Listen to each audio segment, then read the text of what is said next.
Assalamualaikum warahmatullahi wabarakatuh.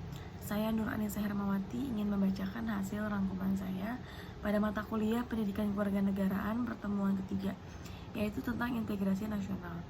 A. Konsep dan urgensi integrasi nasional secara etimologis. Integrasi nasional terdiri atas dua kata, integrasi dan nasional. Terminologi dapat diartikan penggunaan kata sebagai suatu istilah yang telah dihubungkan dengan konteks tertentu. Konteks integrasi nasional dihubungkan dengan konteks tertentu dan umumnya dikemukakan oleh para ahlinya. Istilah integrasi nasional dapat dalam bahasa Inggris adalah national integration atau integration berarti kesempurnaan dan keseluruhan. Kata ini berasal dari bahasa Latin integer yang berarti utuh atau menyeluruh. Berdasarkan arti etimologisnya, integrasi dapat diartikan sebagai pembaruan atau pembauran hingga menjadi kesatuan yang utuh atau bulat. Nation artinya bangsa sebagai bentuk persekutuan dari orang-orang yang berbeda latar belakangnya, berada dalam satu wilayah dan di bawah satu kekuasaan politik. Myron Weiner dalam ramalan Surbakti pada 2010 lebih cocok menggunakan istilah integrasi politik daripada integrasi nasional. Menurutnya, integrasi politik adalah penyatuan masyarakat dengan sistem politik. Integrasi politik dibagi menjadi 5, yaitu integrasi bangsa, integrasi wilayah, integrasi nilai, integrasi elit massa, integrasi tingkah laku. Menurut Suroyo pada 2002, integrasi nasional mencerminkan proses persatuan orang-orang dari berbagai wilayah berbeda atau memiliki berbagai perbedaan baik etnisitas, sosial budaya, atau latar belakang ekonomi menjadi satu bangsa, terutama karena pengalaman sejarah dan politik yang relatif sama.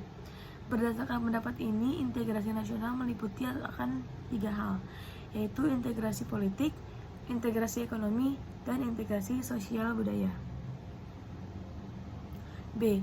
Perlunya integrasi nasional. Menurut Myron Weiner dalam Surbakti pada tahun 2002, dalam negara merdeka, faktor pemerintah yang berkeabsahan merupakan hal penting bagi pembentukan negara-negara.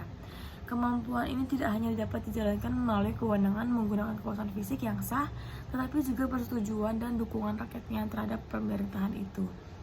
Hal demikian memerlukan integrasi politik.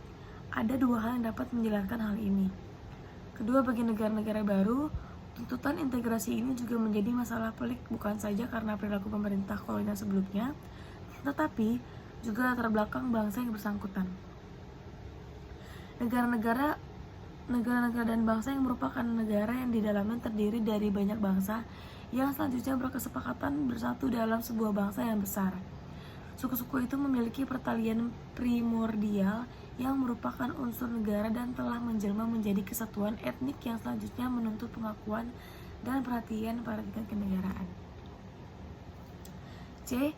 Sumber historis, sosiologis, dan politik tentang integritas nasional.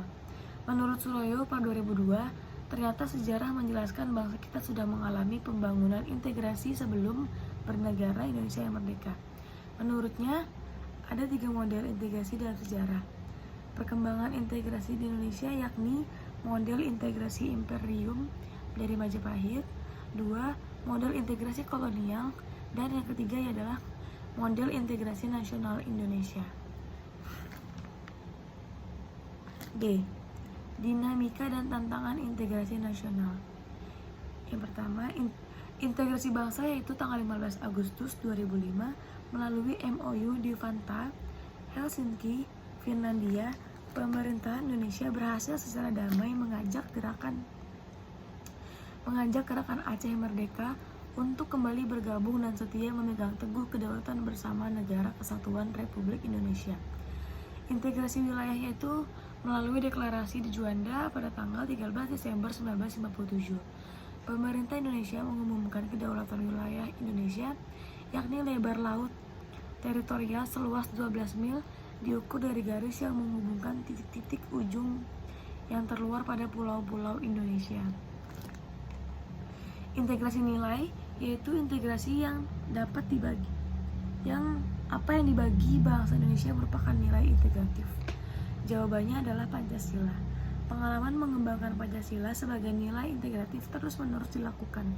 Misalnya, melalui kegiatan pendidikan, Pancasila baik dengan mata kuliah di perguruan tinggi dan mata pelajaran di sekolah.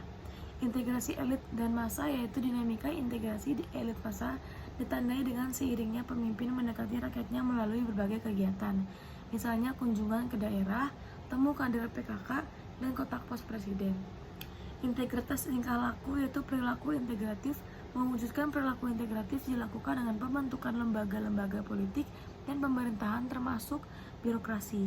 Dengan lembaga dan birokrasi yang terbentuk, maka orang-orang dapat bekerja secara terintegratif dalam suatu aturan, pola kerja yang teratur, sistematis, dan bertujuan. Yang terakhir yaitu E, integrasi nasional. Masyarakat yang terintegrasi dengan baik merupakan harapan bagi setiap negara. Setiap integrasi masyarakat merupakan kondisi yang sangat diperlukan bagi negara untuk membangun kejayaan nasional demi mencapai tujuan yang diharapkan. Ketika masyarakat suatu negara senantiasa diwarnai oleh pertentangan atau konflik, maka akan banyak kerugian yang diderita, baik kerugian berupa fisik, material seperti kerusakan sarana dan prasarana yang sangat dibutuhkan oleh masyarakat, maupun kegiatan mental spiritual. Baik, mungkin itulah hasil ringkasan saya pada mata kuliah pendidikan kewargaan pertemuan ketiga. Wassalamualaikum warahmatullahi wabarakatuh.